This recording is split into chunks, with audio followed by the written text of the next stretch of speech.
तुम्हारी बारी है, टाइम आने का। हाँ, टाइम आ गया, आ जा। आरत की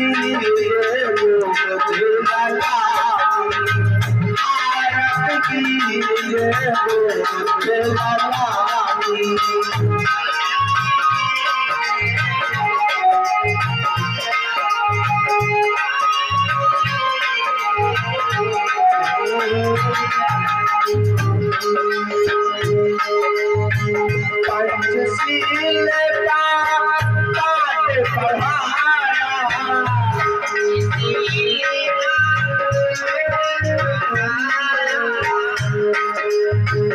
पंचशील का पाठ पढ़ाया,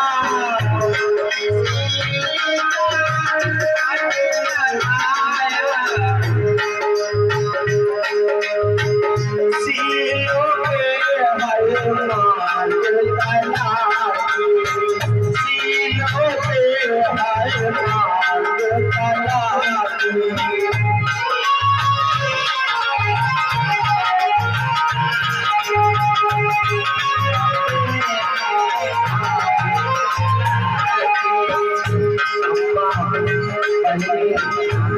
और आराम से धीरे धीरे लगाएंगे और आराम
बोले भगवान बुद्ध की, बोल संत बाबा साहब की, बोल संत बाबा साहब की, बोल संत बाबा साहब की।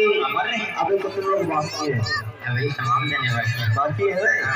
हाँ राज्य से कोई ना नहीं, ऊपर वालों के ऊपर तो सबसे तुम्हें आजा डोली याद पानी है, आजा डोली याद पानी है।